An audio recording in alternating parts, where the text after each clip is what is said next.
अस्सलाम वालेकुम नाज़रीन, इमरान याकूब खान साहब और ज़फ़र हिलाली साहब के साथ मैं हूं Samina Pasha. Programme viewpoint में आपको खुशामदीद कहती हूँ। नाज़रीन, अब से थोड़ी देर पहले आपने मुलाहिज़ा किया वज़ीर आज़म इमरान खान ने अक़वाम मुत्तहिदा की जनरल असम्बली से वीडियो लिंक के ज़रिए खिताब किया।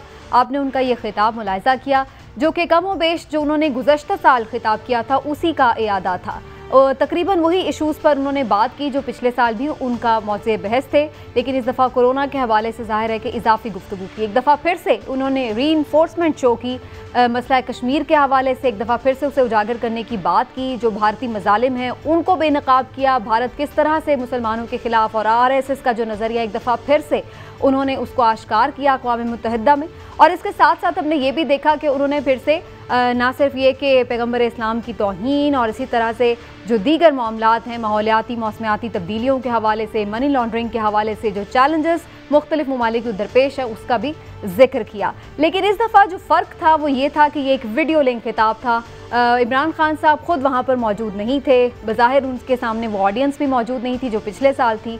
तो ये बहुत बड़ा सवाल है कि जो पिछली बार हमने एक इम्पैक्ट देखा था या जिस तरह से सताइश देखी थी और जिस तरह से एक फ़ीडबैक हमें नज़र आया था, क्या इस दफ़ा वो इम्पैक्ट हो सकेगा, इस खिताब का वो असर हो सकेगा या नहीं, या जो फासला बीच में आ गया, जो टेक्नोलॉजी बीच में आ गई है उसकी वजह से कहीं इसका असर ज़ायल तो नहीं हो जाएगा, क्या इसके असरात होंगे, बात करेंगे और इस किताब के जो मंदरजात हैं उसको भी जज करेंगे। इससे पहले आज एक अहम उन्होंने मीटिंग भी की है मुख्तलिफ चैनल्स के डायरेक्टर न्यूज़ से और सहाफ़ियों से गुफ्तगू करते हुए उन्होंने बहुत से अहम मुल्की मामलात के हवाले से गुफ्तगू की, जिसमें अपोजिशन की APC, नवाज शरीफ साहब की तकरीर, जो हुकूमत को इस वक्त चैलेंजेस दरपेश हैं उस हवाले से, इजहार आज़ादी राय के हवाले से भी गुफ्तगू की। तो वो भी बड़ा इंपॉर्टेंट उनका खिताब था।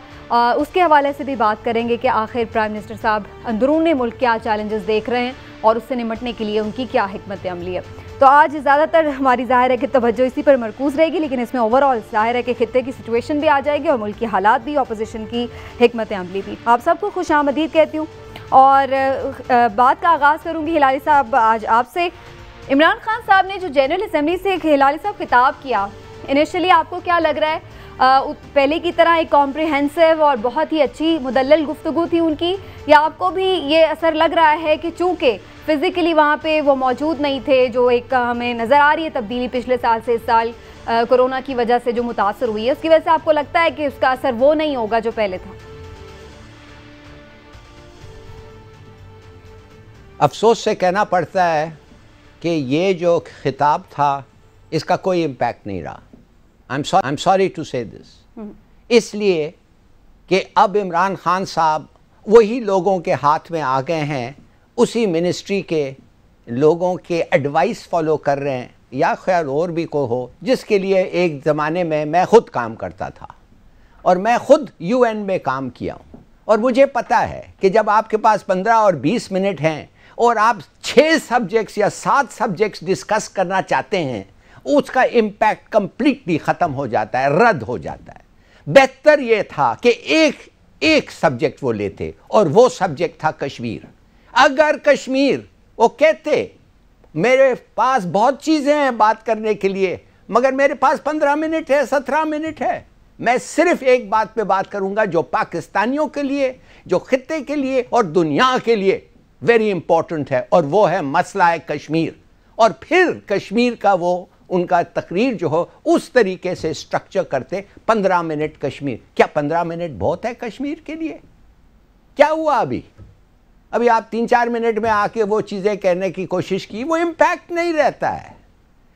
तो अफसोस से ये कहना पड़ता है कि ये ब्यूरोक्रेसी के हाथ में जब आप आ जाते हैं। देखिए, मुझे याद है 1980, 79, 80 जब मैं था, जब एक मैक्सिकन प्रेसिडेंट आया और क्या किया उसने, खड़ा हुआ पूरी दुनिया के सामने और कहने लगा, ladies and gentleman, I want to talk about energy. माने मैं एनर्जी के बारे में बात करना चाहता हूँ, आपका एनर्जी नहीं, मेरा एनर्जी नहीं, मगर दुनिया का। और फिर उसने तकरीर शुरू किया। मैं कह रहा हूँ सब लोग हिल गए और सुने उसकी तकरीर।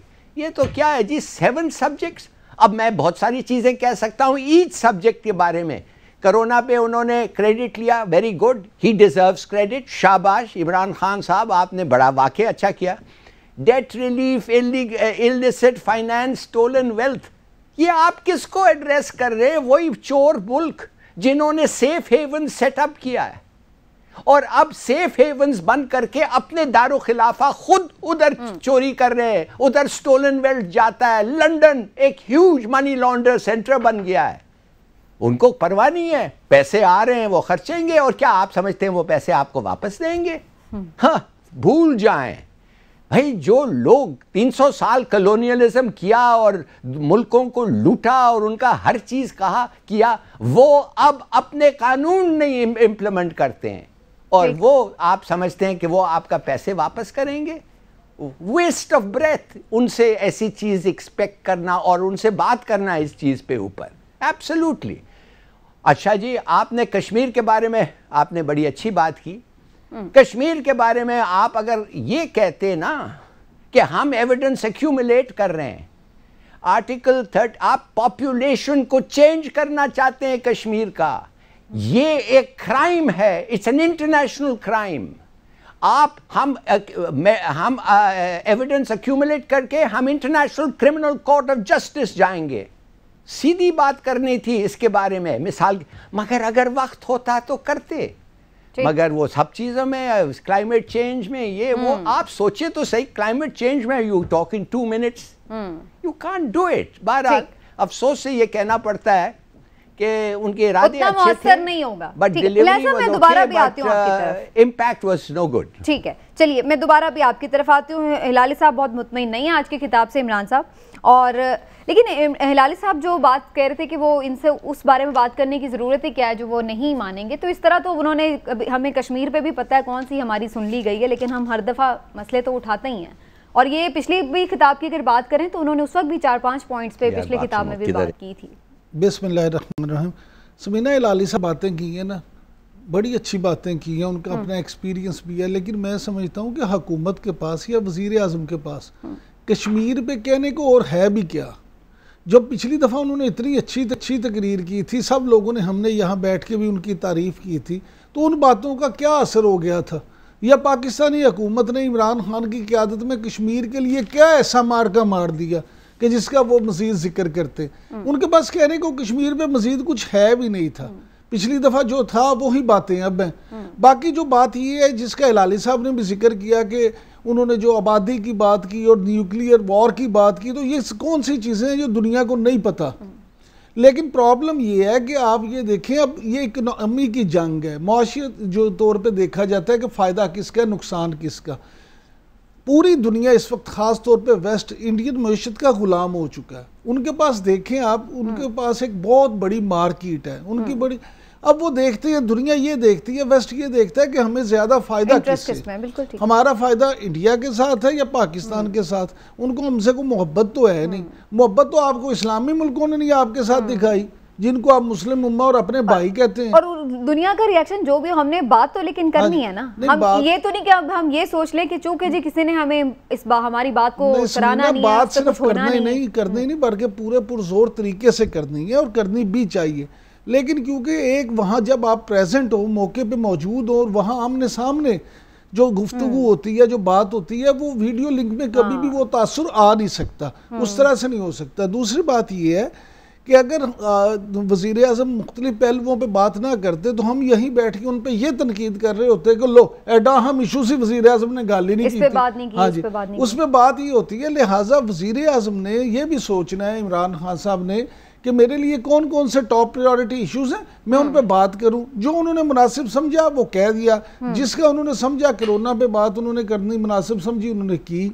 उन्होंने मुल्की हवाले से जो जो बेहतर पॉइंट उन्हें लगे उनके किए, क्योंकि ये तो एक प्राइम मिनिस्टर की स्वाबदीद है कि वो क्या इस पे करता है। और दूसरा मेरा ख्याल है जो लिसनर्स हैं उनके भी इंटरेस्ट की चीज़ें हैं ना, कि कोरोना अब ज़ाहिर है एक पूरा, हमारे लिए अल्लाह का शुक्र है उस तरह मौलिक साबित नहीं हुआ, लेकिन वर्ल्ड वाइड तो ज़ाहिर है लोगों के लिए सबसे बड़ी आफत ही वो बना। बिल्कुल ऐसे ही तो लोग उस पर बात तो सुनना चाहेंगे। वो ठीक है समीना, लेकिन जो ब्यूरोक्रेसी वाली बात है ना, हिलाली साहब क्योंकि खुद इस मिनिस्ट्री में रहे हैं, वजारत खारजा, उन्होंने हमेशा अपनी कारकर्दगी छुपाने के लिए भी इस तरह के काम किए हैं कि हुकूमतों को गलत जो है ना रास्ता दिखाया या हुकूमतों को गलत हकायक पहुंचाए हैं।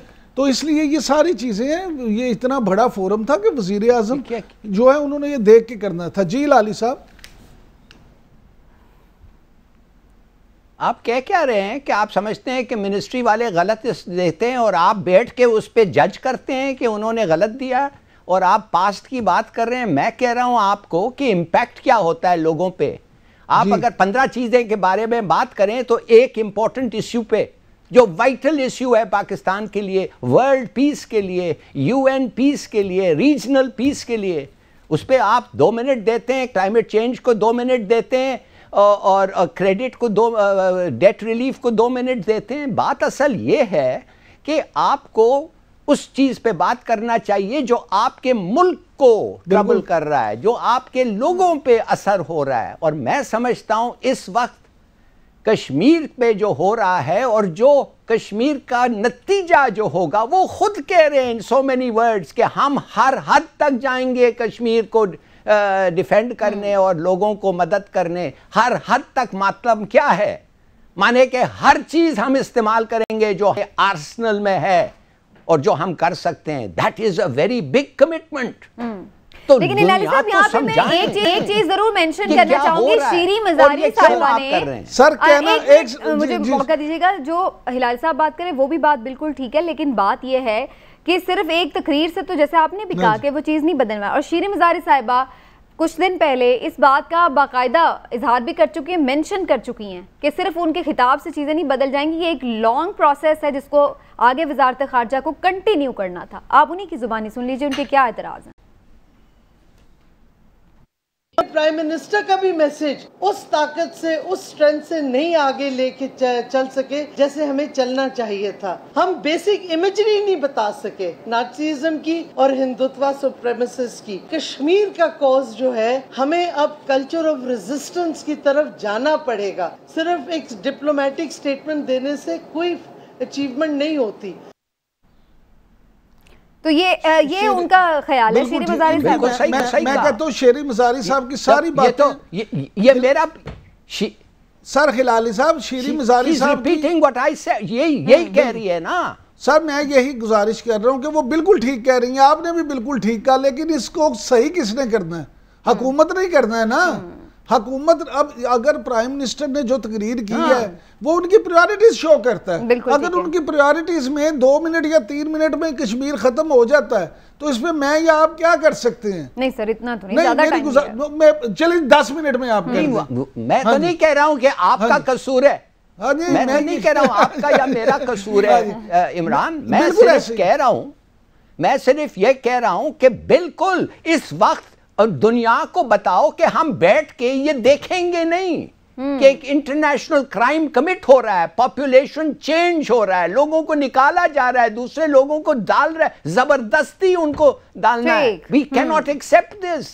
और हम डिफेंड करेंगे हमारे कश्मीरी ब्रदर्स को, हम उनको मदद करेंगे। और देखिए ऐसे तरीके से आप बताएं कि लोगों को पता चले कि ये एक एस्केलेशन हो रहा है इस जंग का, और होगा और होना है, नहीं तो कुछ नहीं होगा।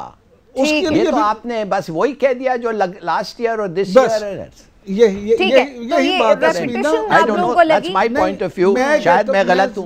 नहीं हिलाली साहब, अब ठीक है, मैं ये कहता हूं कि जो आपने आज कश्मीर के हवाले से बातें की हैं, मुझे बताएं इनमें से कौन सी पिछले साल नहीं की? वही मैं कह रही हूं ना, सारी बातें की थी। बल्कि सिर्फ कश्मीर ही नहीं, ओवरऑल किताब में बहुत सारी चीजें। अब आपको अग्रेसिव होना पड़ेगा। आपको इंडिया को या पूरी दुनिया को ये बताने के लिए कि आप वाकई कश्मीरियों के साथ खड़े हैं, आपको इससे आगे जाना पड़ेगा। आपको ये सिर्फ बातों से निकलकर अमली तौर पे भी कुछ करना पड़ेगा। अगर आप नहीं करेंगे तो फिर आप अगले साल भी यही बातें कर रहे होंगे और कश्मीरी बेचारे वहां शहीद होते रहेंगे, मरते रहेंगे और कुर्बानियां देते रहेंगे। बिल्कुल ठीक है। तो जनाब हमें थोड़ी एग्रेसिव पॉलिसी अपनी पड़ेगी। एग्रेसिव का मतलब ये है कि अगर आप सिफारतकारी भी कर रहे हैं तो हमें एग्रेसिव सिफारतकारी करने की ज़रूरत है। हम एक छोटा सा ब्रेक ले लेते हैं नाज़रीन, ब्रेक से वापस आते हैं और उसके बाद जो मुल्क की अंदरूनी सूरत हाल है, सियासी चैलेंजेस हैं, उसके हवाले से गुफ्तगू करते हैं। और इमरान खान साहब ने आज इस हवाले से बहुत अहम बातें की हैं, उस पर डिस्कशन होगी ब्रेक के बाद। वेलकम बैक नाज़रीन। जब से ऑपोजिशन जमातों की ऑल पार्टीज कॉन्फ्रेंस मुनक़िद हुई है उसके बाद से हम देख रहे हैं कि मुल्क का सियासी दर्जा हरारत बहुत बढ़ गया है, क्योंकि दोनों तरफ से ताबड़तोड़ हमलों का सिलसिला शुरू हो चुका है। हुकूमत बामुकाबला ऑपोजिशन, इस वक्त जो मैच है वो अपने उरूज पर नज़र आ रहा है। और हुकूमत की तरफ से अगर बात की जाए, शेख रशीद साहब बड़े फ्रंट फुट के खिलाड़ी नज़र आ रहे हैं और बढ़ बढ़ के क्रीज से बाहर निकल के छक्के मार रहे हैं, लेकिन उधर से भी कुछ कमी नहीं है, ऑपोजिशन की जानिब से भी भरपूर जवाब दिया जा रहा है। लेकिन सूरत हाल ये है कि ये सारा जो सियासी दर्जा हरारत है ये किसके फ़ायदे में है, किसके नुकसान में है। और आज तो वज़ीर आज़म इमरान खान साहब ने भी जो सहाफ़ियों से गुफ्तगू की है, उन्होंने भी इस हवाले से लबकुशाई की है और उन्होंने बता दिया है कि जनाब कोई उन्हें फ़िक्र फाका नहीं है। अगर अपोजिशन इस्तीफ़े देती है वो इलेक्शन करा देंगे। अपोजिशन सिर्फ अपने केसेस बचाना चाहती है, इसके लिए हर दरवाज़ा भी खटखटा रही है, लेकिन कोई उन्हें प्रॉब्लम नहीं, किसी हवाले से वो बिल्कुल कंफर्टेबल हैं। और भी उन्होंने काफ़ी बातें की जिन पर हम कमेंट लेंगे दोनों का। इमरान साहब, आपसे शुरू करते हुए शेख साहब से बात करना पसंद करेंगे आप? शेख साहब की बात से या इमरान खान साहब की बात से? इमरान खान साहब वज़ीर आज़म है, उनका हक पहले बनता है। उनका हक पहले बनता। अच्छा चले, वो अब ये कह रहे हैं कि जनाब ऑपोजिशन की ऑल पार्टीज़ कॉन्फ्रेंस से उन्हें बिल्कुल कोई फ़िक्र नहीं, कोई टेंशन नहीं है।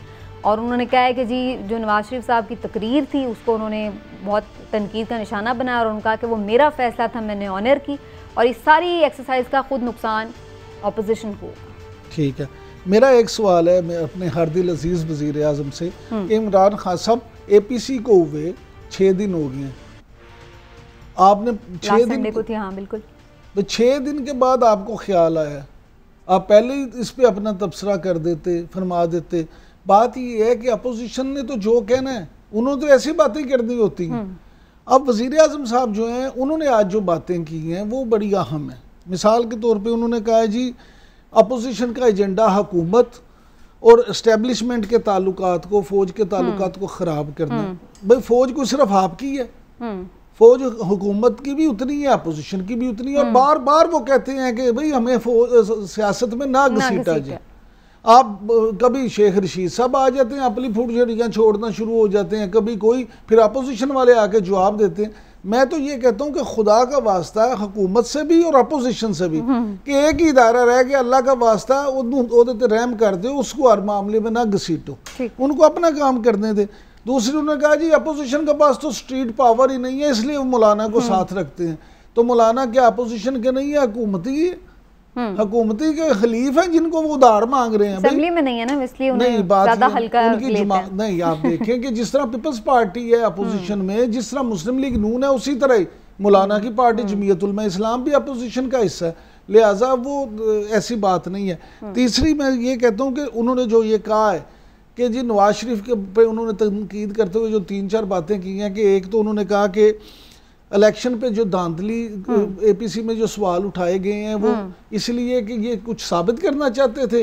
और वज़ीर आज़म का जो ये भी कहना है कि नवाज शरीफ वापस आने के लिए सब कुछ कर रहे हैं और वो चाहते हैं कि ना खेलूंगा और ना खेलने दूंगा, उस पर अमल करते हुए दोनों जमातें जो है ना, पीपल्स पार्टी और मुस्लिम लीग नून, खुद इस्टेब्लिशमेंट की पैदावार है और आज ये बातें करते हैं। भाई मैं कहता हूँ कि कहीं तो कोई फुल स्टॉप लगना चाहिए ना। आप इन बातों को छोड़ दें कि उन्होंने क्या किया। आज़ादी इज़हार के आप बड़े दाई रहे हैं शुरू से, जब आप अपोजिशन में थे सबसे ज़्यादा आप ये कहते थे कि मीडिया को आज़ादी होनी चाहिए, आज़ादी इज़हार राय जो है उस पर कोई कदगन नहीं होनी चाहिए। ये सारी चीज़ें आपने बड़ा अच्छा फ़ैसला किया। आपने इमरान खान साहब, आपने वज़ीर आज़म जो साबिक थे नवाज शरीफ, उनको तकरीर नशर करने की, उनकी तकरीर नशर करने की इजाज़त दे दी, लेकिन ये भी बता दें कि रोकनी कैसे थी। कानून में तो उसकी उन्होंने खुद भी कहा है कि अखलाकी तौर पे जवाब नहीं था। बिल्कुल, ये नहीं उन्होंने कहा कि कानूनी तौर पे नहीं जवाब। अब देखें ना, इसलिए जब कानूनी तौर पे नहीं था तो कैसे रोक सकते थे। ठीक है, तो आपको लग रहा है कि वो किसी पैनिक में हैं?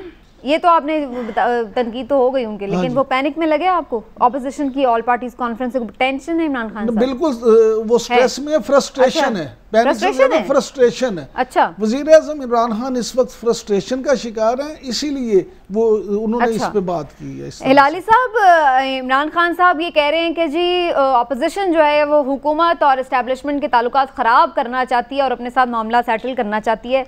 आपको क्या लग रहा है, कहीं ऑपोजिशन को ये चाल उल्टी तो नहीं पड़ गई है? जो पिछले दिनों में वाक़यात हुए हैं उसके बाद से क्या आपको अंदाज़ा हुआ है आज भी इमरान खान साहब तो बड़े कंफर्टेबल थे, वो कह रहे थे कि इदारे हमारे साथ हैं, हम एक पेज पर हैं और अच्छी बात है ये मुल्क के लिए। आपकी नज़र में क्या है? देखिए, ये बात जो है बिल्कुल सही है। ऑपोजिशन चाहता है कि जो फौज और गवर्नमेंट एक पेज पे है वो एक पेज पे ना हो। अगर ना हो तो उनका दाल गलता है, अगर ना हो तो उनको एक रोशनी आती है कि इनको अलग करके इस गवर्नमेंट को ख़त्म करें। मगर अगर फौज का सपोर्ट है, जाहिर है ये गवर्नमेंट बड़ा स्ट्रांग लगता है और है इस वक्त। तो बिल्कुल सही कह रहा था इमरान खान कि वो चाहते हैं कि एक रिफ्ट हो जाए। दूसरी बात यह है कि कौन कहता है कि बिल्कुल सही कह रहा था, स्ट्रीट पावर किधर से आते हैं भाई? मौलाना साहब का स्ट्रीट पावर है, 30 से 50 हज़ार तालिब हैं, वो उनके कहने पे निकल आते हैं, उनके कहने पे हर चीज़ करते हैं। ये कैसे हो सकता है जब आपके पास सिर्फ 8 सीट्स हैं असेंबली में, आप 50,000 लोगों को कंट्रोल कर रहे हैं, और जिनके पास 200 100 और जितने और भी सीट्स हैं पीपीपी और इनके पास कोई ख़ास सपोर्ट नहीं है। इसलिए कि इनके जो पब्लिक है वो एक डिसिप्लिन, वो क्या कहते हैं, वो उनके कहने पे नहीं चलते, वो उनकी अपनी मर्जी पे भी पब्लिक चलती है। कुछ लोग ज़रूर निकाल सकेंगे, मगर वो और हॉर्ड्स ऑफ तालिब मदरसा बंद करके उनको कहे सड़क पे आए। आपने देखा था इस्लामाबाद में क्या हुआ। क्या उन लोग, आप समझते हैं कॉन्शियस पॉलिटिकल ह्यूमन बीइंग्स हैं? वो पढ़ के आते हैं क्या? उनके पास कुछ ये होता है कि मौलाना साहब जो कह रहे हैं वो सही है और ऑपोजिशन के पीपीपी और नवाज के फ़र्क है? लेकिन it's nothing of the sort. वो तो एक किस्म के लोग हैं जिनको ऑर्डर मिलता है ये करो, उधर जाओ, इधर जाओ, वो करते हैं। तो अच्छा। बिल्कुल सही कह रहा था, दिस इज अ डेंजर। मैं समझता हूँ ये खतरा है, कुछ भी हो सकता है अगर वो निकल आए, और ये है मौलाना की स्ट्रेंथ। नहीं तो 8 सीट्स के बाद उससे कौन पूछता। और मीडिया का वैसे मैं समझता हूँ पता नहीं लोगों को क्यों फिक्र है इतना समीना, क्यों फिक्र है भाई? खुदा के लिए, अगर मिसाल के तौर पे फौज चाहती है कि उनका पॉइंट ऑफ व्यू जानना है तो वो फौज का हक बनता है कि उनका एक पॉइंट ऑफ व्यू हो। वो इस मुल्क के पिलर हैं, वो इस मुल्क के लिए मरते हैं, लड़ते हैं। उनको क्यों नहीं एक पॉइंट ऑफ व्यू, उनका क्यों नहीं एक राय होना चाहिए? वो गवर्नमेंट को भी बताएं और अगर पब्लिक को भी पता चला, नो हार्म। ये क्या है कि प्रेस को दबा दें और पब्लिक को वो आपका व्यू नहीं दे सकते हैं? बिल्कुल देना चाहिए। जान देते हैं इस मुल्क के लिए और आप कहते हैं वो बात नहीं कर सकते, उनका इंटरेस्ट नहीं होना चाहिए। कौन सा कॉन्स्टिट्यूशन है भाई ये लिली वाइट कॉन्स्टिट्यूशन, गोरों का बना हुआ डेमोक्रेसी का, जो आप इधर थोपे हैं, जो जब मर्जी है आप कहते हैं मिलिट्री मस्ट नॉट इंटरफियर, और जब आप नहीं कहते तो मिलिट्री को अपील करते हैं हाथ ऊपर करके कि आओ खुदा के लिए कुछ करो, हम ये हो रहा है वो हो रहा है। देखिए ये एक पाकिस्तानी कॉन्स्टिट्यूशन है और पाकिस्तान का जीनियस इस कॉन्स्टिट्यूशन को एम्ब्रेस करना चाहिए। और हमारा जीनियस ये है कि हर चीज, वो एक स्पिरिट ऑफ द कॉन्स्टिट्यूशन एक होता है, और स्पिरिट ऑफ द कॉन्स्टिट्यूशन ये है कि अगर एक पॉइंट ऑफ व्यू है उसको अगर आपने नेशनल सिक्योरिटी इंडेंजर्ड है और फौज कुछ कहना चाहती, कहने दो, तुम्हें तकलीफ क्या है? और सही है, इसका मतलब ये नहीं है कि फौज आके लीगल चेंज कर देगा, ये कर देगा, मगर it's a pillar of state. मैं आपको बताता हूं, इंडोनेशिया में एक कॉन्स्टिट्यूशन है जिसमें फौज को हक है कि अपने कैंडिडेट इलेक्शन के लिए खड़ा करे। क्यों? वो कहते हैं कि फौज डेवलपिंग कंट्रीज में उनके 2 फंक्शंस होते हैं, एक है डिफेंड द कंट्री और दूसरा है नेशनल डेवलपमेंट में भी उनका एक हिस्सा होता है। तो मैं समझता हूं हमें कोई जरूरत नहीं है सेंसिटिव होने के लिए, बेशक फौज का व्यू पॉइंट प्रोजेक्ट करें। ठीक है हिलाल साहब, ये आपने पॉइंट ऑफ व्यू दे दिया, लेकिन मैं थोड़ा सा इससे आगे बढ़ के बात करूंगी। जो ओवरऑल इस वक्त नाज़रीन सिचुएशन है उसमें मुख्तलिफ ऑप्शंस की बात हो रही है, एहतजाज की भी बात हो रही है, इस्तीफों की भी बात हो रही है, लेकिन गवर्नमेंट इस बारे में बड़ी क्लियर है। वो कहती है जी इस्तीफे दें आप, हम तो इलेक्शन करा लेंगे, हमें तो कोई परवाह नहीं है। शेख रशीद साहब इस बारे में क्या कहते हैं, सुन लीजिए।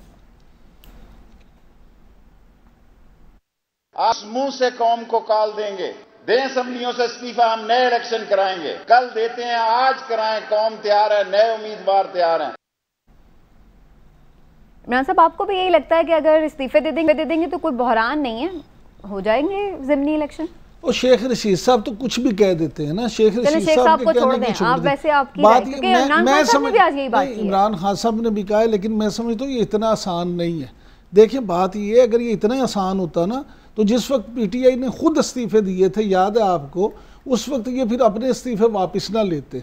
ये अगर अपोजिशन ये फैसला एपीसी में कर लेती या अब कर ले कि हमने इस्तीफे देने हैं, तो मुल्क में वाकई सूरत हाल खासी ख़राब हो सकती है। क्योंकि आप ये देखें कि मुस्लिम लीग नून, पीपल्स पार्टी और अपोजिशन की जितनी भी पार्टियां, अगर वो सारी एकदम से रिज़ाइन कर देती हैं तो ये थोड़ा इतना आसान नहीं है। फिर तो आपके हर शहर में नए इलेक्शन हो रहे होंगे, फिर लॉ एंड ऑर्डर की सूरत हाल है। क्या आपके पास इतने पैसे हैं? आपके पास कोरोना पे खर्चने के लिए पैसे नहीं है, महंगाई इतनी हो रही है, दवाइयाँ आपने 250% महंगी कर दी हैं, ये सारी चीज़ें। तो मैं भी अलग से भी आती हूँ, लेकिन इमरान साहब इससे पहले कहीं ये तो नहीं कि हुकूमत इसलिए इस मामले को इतना लाइट ले रही है इस्तीफों वाले, क्योंकि उन्हें पता है कि इस मामले पे खुद अपोजिशन की तमाम जमातें एक पेज पे नहीं है। फजल रहमान साहब चाहते हैं इस्तीफे फ़ौरन दे दे, पीपल्स पार्टी शायद रिलक्टेंट है, नून लीग अभी मुझे नहीं मालूम है कि वो, क्योंकि मियाँ साहब ने तो कहा था देने चाहिए, लेकिन बाकी लोगों का इसमें एक मुतफर्रिक राय है। देखिए ये तीनों पार्टियां ना, जो ये पाकिस्तान की जितनी भी सियासी पार्टियां हैं, उनमें भी होगा वही जो उनके लीडर कह देंगे। अगर नवाज शरीफ कह देंगे कि इस्तीफे देने हैं तो मुस्लिम लीग नून वाले इस्तीफे दे देंगे। अगर बिलावल भुट्टो जरदारी कह देंगे कि पीपल्स पार्टी वाले इस्तीफे दें तो वो रिज़ाइन कर देंगे। इवन पीटीआई में इमरान खान साहब जब चाहें किसी से इस्तीफे ले लें। बात ये नहीं है, बात ये है कि इमरान खान साहब की तमाम तर चीज़ों के बावजूद एक चीज़ जो है उनकी बेहतर है, जिस पे उनकी तारीफ़ करना बनती है, वो ये है कि वो अपने उसके ना समझ ले अपनी सोच के खिलाड़ी हैं। अगर उन्होंने सोच लिया है ना, फिर वो बॉदर नहीं करते, वो कहते हैं अच्छा ठीक है फिर देखा जाएगा। यानी आप उन्हें अड़ियल भी कह सकते हैं, जिद्दी भी कह सकते हैं, बाज़ इस चीज़ का फायदा भी होता है, बाज़ नुकसान भी हो जाता है। ये चीज़ उनकी पॉजिटिव भी है और उनके लिए बाज़ नेगेटिव भी यही। लेकिन ये बहरहाल उनमें एक है, जब वो प्लेयर थे उस वक्त भी थी, जब सियासत में उस वक्त भी है। लिहाजा वो, मैंने जैसे कहा कि फ्रस्ट्रेशन का शिकार है, तो उसकी एक बुनियादी वजह ये भी है कि जब वो कहते हैं कि अच्छा मैं इलेक्शन करा दूंगा, जब अपोजिशन डिजाइन नहीं करती, उन्हें सिर्फ छेड़ती है कि हम इस्तीफा दे देंगे, फिर वो मजीद फ्रस्ट्रेट होते हैं। फ्रस्ट्रेशन क्यों है उन्हें, जब उन्हें पता है फौज उनके साथ खड़ी है, इदारे फिलहाल कोई तब्दीली नहीं चाह रहे, ऑपोजिशन में कुछ करने का बकौल उनके वो है नहीं है, स्ट्रीट पावर नहीं है, तो फिर क्यों फ्रस्ट्रेशन में होंगे? वो उन्हें ये फ्रस्ट्रेशन है, वो ये समझते हैं कि अपोजिशन की हरकतों की वजह से वो काम नहीं कर पा रहे, जो कुछ वो करना चाहते थे वो नहीं कर पा रहे, क्योंकि उनको दूसरे कामों में उलझाया जा रहा है। हालांकि मैं समझता हूँ कि गुड गवर्नेंस जो है उस पर आपका कोई खर्च नहीं आता। आपने अगर गुड गवर्नेंस करनी हो तो वो आप, और ऑपोजिशन अपना काम कर रही है, ऑपोजिशन आप अपना काम करते रहे, लेकिन क्योंकि अपनी वो उस तरह से परफॉर्म कर नहीं पा रहे, तो इसलिए वो उसका भी गुस्सा अपोजिशन पे उतारते हैं। लेकिन शेख रशीद साहब उनकी स्ट्रेटजी ऑपोजिशन की क्या कह रहे हैं? वो कह रहे हैं ना तो इन्होंने इस्तीफे देने, ना इन्होंने एहतजाज करना, ना धरने देने, कुछ भी नहीं इन्होंने करना, ना एतमाद की अदम एतमाद की तहरीक लानी है। सुन लीजिए जी उनकी ये वाली बात भी। ना देंगे, ना धरना देंगे, ना अदम एतमाद लाएंगे। मैंने 30 दिसंबर जनवरी का महीना कहा, मैं कायम हूं, नून से शीन निकलेगी और पीपल्स पार्टी कभी इस्तीफा नहीं देगी सिंध की हुकूमत से। फजल रहमान को मुंह की खानी पड़ेगी। कुछ भी नहीं करेंगे तो ऑपोजिशन करेगी क्या फिर हिलाली साहब? देखिए पीपीपी के बारे में जो इन्होंने कहा बिल्कुल सही कहा है। वो कहते हैं कि Sindh is the goose that lays the golden egg. Sindh को वो क्यों खामखा छोड़ें जब उनके पास सिंध का कंट्रोल है और सिंध से हर चीज़ उनके लिए फ़ायदा मंद निकलता है उधर से। देखिए मैं आपको सिर्फ ये कहना चाहता हूँ कि ये सब बातें हम कर सकते हैं। मुझे एक चीज़ का मैं आपको बताना चाहता हूँ कि मैं हैरान ये होता हूँ कि अगर एक इदारा कहता ये है कि मेहरबानी से कुछ ऐसे कानून हैं जो हमें पास करना ज़रूरी है, और अगर वो कानून हम ना पास करें तो मुल्क को बड़ा नुकसान होगा, और वो है फाटेफ के कानून। तो मेहरबानी से don't play politics with these laws. इनके साथ आप खेलें ना, इनको आप मेहरबानी से पास करें। मेरे ख्याल में उस वक्त कोई नेशनल पार्टी जो वाकई मुल्क की बेहतरी चाहता, वो कहता है आप बिल्कुल सही कह रहे हैं, हम इसके बारे में तो एक मिनट का हमें कुछ ये नहीं है, हम इसको बिल्कुल पास करेंगे। तो फिर वो जो लोग नहीं आए वोट किए, वो चक्कर नहीं चलता, ये खुद आते और यूनानिमसली फैटेफ के लॉज पास होते। मगर ये नहीं हुआ, इसलिए कि वो चाहते थे टू प्ले पॉलिटिक्स। वो सोच रहे थे कि भाई इनको हम कुछ कंसेशन लें इनके, और इमरान खान तैयार नहीं था देने के लिए। मगर बात असल ये है कि ये this is not the right attitude. और अगर फौज को अब क्रिटिसिज्म फौज को ये आ रहा है कि फौज टुक दिस स्टांस, मगर that was the right stance. और अगर ना लेती, समझिए अगर ये लॉज नहीं पास होते, आपको पता है इसका असर क्या होता। ठीक है, इनको तो परवाह ही नहीं था।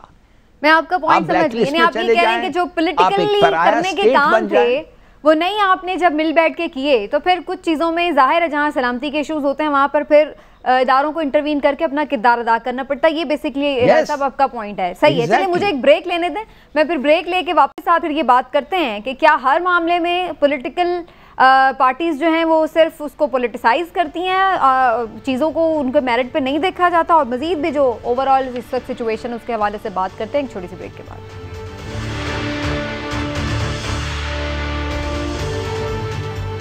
वेलकम बैक नाजरीन, बात हो रही है ओवरऑल मुल्क की सियासी सूरत हाल के हवाले से। और इमरान साहब, ऑपोजिशन जो फैसले किए वो अपनी जगह ठीक है, लेकिन उसके बाद जो जिस तरह से चीज़ें बदली हैं, जिस तरह से शेख साहब ने कुछ इंकशाफात किए हैं, मुलाकातों की तस्दीकें हुई हैं वगैरह वगैरह, आपको लगता है आपस में फिर दोबारा से इनकी वो बॉन्डिंग हो सकती है, उस पर असर पड़ेगा इनके फैसलों पर? और आवाम को अगर ये बुलाएंगे, जैसे शेख साहब कहते हैं कि आवाम को किस मुंह से कॉल करेंगे फिर? नहीं, ये इन चीज़ों से फ़र्क नहीं पड़ता। अच्छा? हमारे लोग जो है ना, इनकी मेमोरी बड़ी कम है, ये सारी चीज़ें भूल जाते हैं। और वैसे भी अपोजिशन कर क्या रही है? अपोजिशन सिर्फ इस वक्त हुकूमत को दबाव में लाना चाहती है, कुछ हलकों को दबाव में लाना चाहती है। क्यों? कि उनके लिए कोई ऐसी सूरत हाल बने जिसमें कोई डील हो सके, कोई डील बन सके।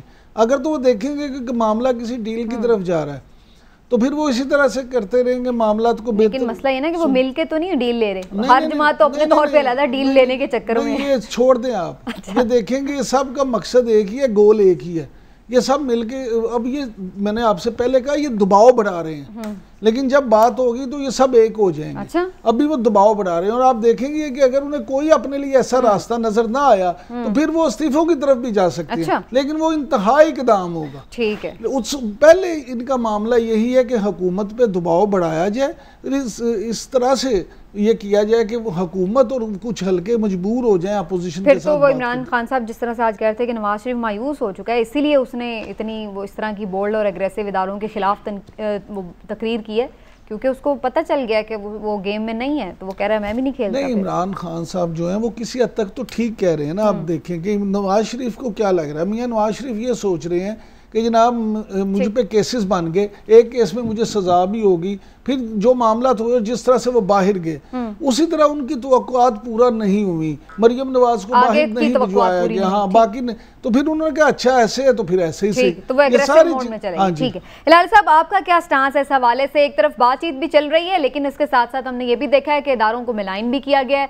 और फिर उसके साथ साथ हमने ये भी देखा है कि अब इमरान खान साहब भी ये बात कह रहे हैं कि ये बेसिकली अब डेस्परेट हो चुके हैं, तो फिर शहबाज शरीफ साहब को मुझे लगता है इवेंचुअली अलग ही होना पड़ेगा। जी लाली साहब, आपका क्या टेक है?